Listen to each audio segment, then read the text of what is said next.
Assalamualaikum warahmatullahi wabarakatuh. Bertemu lagi di mata kuliah metode perancangan program bersama saya Nisa Almira Mayaki.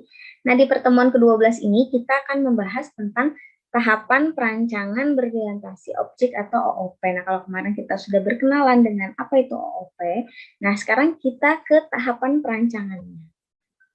Yang akan kita bahas pada pertemuan kali ini adalah identifikasi kelas, atribut, responsibility, dan operasi. Lalu yang keduanya menentukan hubungan antar objek dan kelas. Lalu perancangan algoritma untuk operasi menggunakan desain struktur. Dan yang terakhir mengembangkan tes algoritma atau menjalankan algoritma. Oke, kita ke materi kita yang pertama, yaitu identifikasi kelas, atribut, responsibility, dan operasi. Sama seperti pendekatan top-down, untuk mendefinisikan ini garis bawah, yang ada kata benda dan sifat yang relevan dengan masalah. Contohnya apa? Dibutuhkan program untuk membaca file karyawan yang berisi nomor karyawan, tingkat upah, dan jumlah jam kerja per minggu. Program kemudian memvalidasi upah dan jam kerja. Jika benar, kita akan hitung upah mingguan pegawai dan cetak payslip. Validasinya, menurut aturan perusahaan, maksimal seorang pegawai bekerja 60 jam per minggu dan maksimum 250.000 per jam. Jika jam bekerja atau tingkat upah melebihi aturan, input data dan pesan yang sesuai akan dicetak dan upah mingguan karyawan tidak akan dihitung. Nah, untuk hitung upah mingguan dihitung jam kerja dikali tingkat upah. Jika lebih dari 35 jam kerja, pembayaran untuk lembur jam kerja dihitung setengahnya. Nah, selanjutnya di sini ada kelas, atribut, responsibility, dan operasi. Di sini kelasnya ada dua, yaitu payslip dan payroll. Atributnya ada M6, pay rate, housework atau jam kerja, lalu weekly pay atau upah mingguan.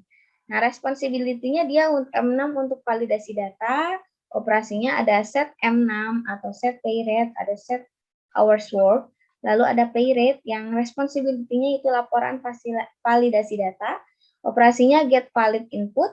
Nah, kalau housework itu hitung upah mingguan, operasinya set pay. Kalau weekly pay itu untuk cetak slip gaji untuk setiap absen yang valid. Nah, operasinya print pay slip. Lalu di sini ada payroll juga yang atributnya file data absen. Responsibility-nya itu baca file data absen, lalu operasinya runtime sheet atau run. Nah, lalu kita akan menentukan hubungan antar objek dan kelas. Berdasarkan pernyataan masalah diperoleh dua kelas, yaitu penggajian dan payslip. Nah, objek dari kelas penggajian menggunakan objek dari kelas payslip. Hubungan antara kelas yang digambarkan dengan notasi UML, seperti ini. Payroll atau penggajian dan payslip. Selanjutnya yaitu perancangan algoritma untuk operasi menggunakan desain struktur. Nah, setiap operasi dalam kelas memerlukan penjelasan langkah demi langkah instruksi yang menghasilkan perilaku yang diperlukan. Masing-masing algoritma dimulai dengan nama operasi dan diakhiri dengan pernyataan N. Data yang dibutuhkan objek payslip dikirim dari penggajian segera setelah diciptakan. Nah, nilai atribut tersedia untuk semua operasi di dalam kelas. Dan M-number, weekly pay, valid input, hours work, dan pay rate dapat dilihat untuk setiap operasi. Nah, kita bisa lihat di sini ada codingannya, yaitu set M-number, in M-number. Nah, N-number sama dengan in M-number, lalu N. Lalu set pay rate, in pay rate. Set error message to blank. Jika errornya message, maka blank. If in pay rate maksimal underscore pay then, maka nanti ada error message, yaitu rate upah melalui 250.000 yang tadi ada ketentuannya. Lalu print M number in pay rate or message valid input sama dengan false, else pay rate in pay rate. Jika misalnya pay rate-nya itu melebihi 250.000, maka dia akan muncul error. Tapi jika misalnya upah rate-nya kurang dari 250.000, maka dia akan masuk ke pay rate. Nah, sekarang kita masuk ke codingan untuk set hours work atau jam kerja nih. Nah, kita set dulu jam kerjanya tuh blank, lalu jika misalnya maksimal jam kerja melebihi 60, maka nanti akan ada error message dan programnya itu false. Tapi jika misalnya jam kerjanya tidak lebih dari 60, maka dia masuk ke jam kerja atau in hours work. Nah, selanjutnya setelah kita menghitung tadi jam kerja dan pay rate-nya, kita masuk ke set pay atau penggajian. Nah, di sini kita lihat bahwa weekly pay atau upah mingguannya itu adalah penggajian dikali jam kerja.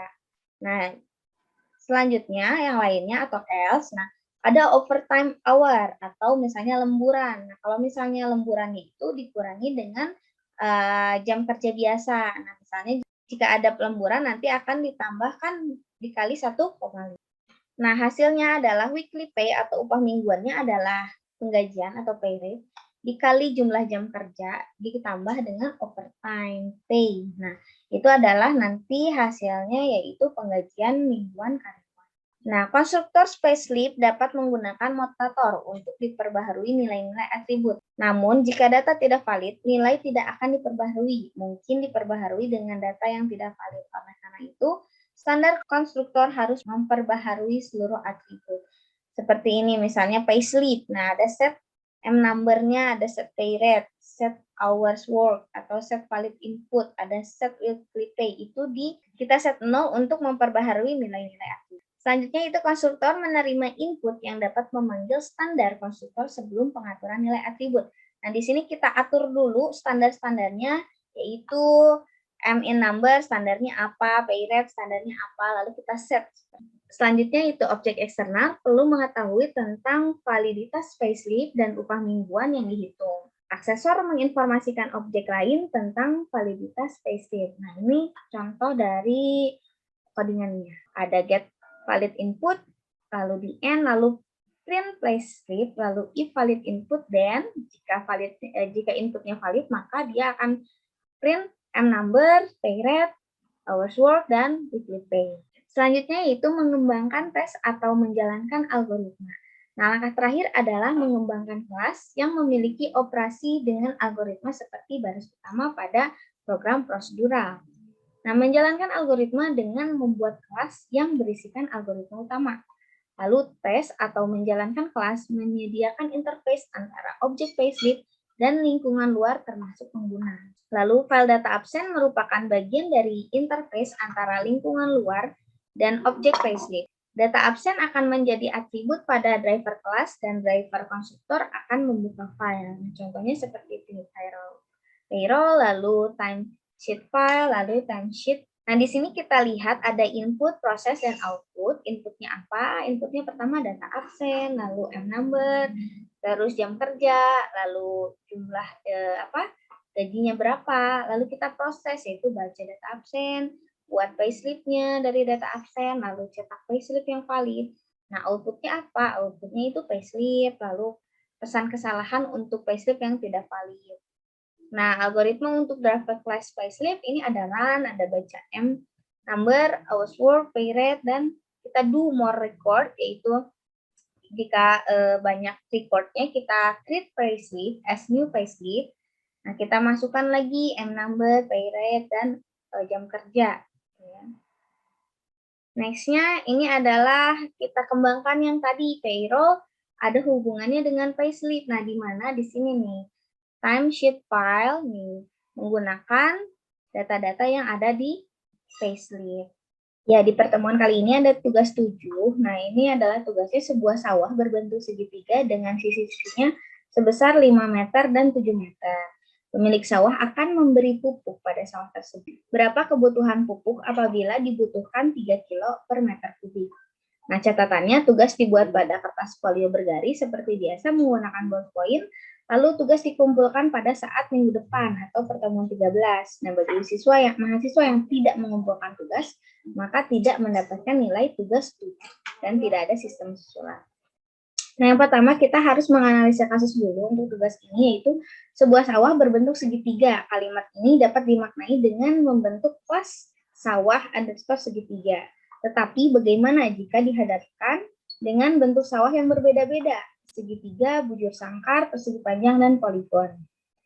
Lalu sawah dapat menjadi abstrak, dan bentuk sawah segitiga, bujur sangkar, persegi panjang, poligon merupakan turunan dari sawah.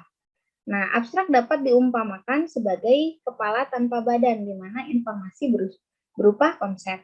Abstrak tidak dapat digunakan langsung, hanya turunan yang dapat digunakan menggunakan atribut atau metode tersebut.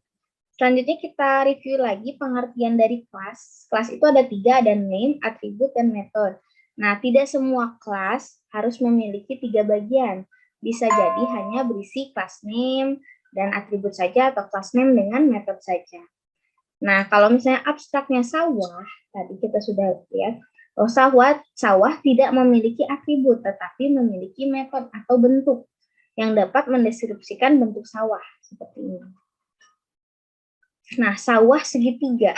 Nah, sawah segitiga merupakan instan atau kelas turunan dari sawah. Kelas ini memiliki 2 atribut dimensi, alas dikali tinggi. Nah, metode get dan set digunakan untuk mengisi dan mengambil nilai dari atribut. Bisa kita lihat, ini ada sawah dan ada segitiga.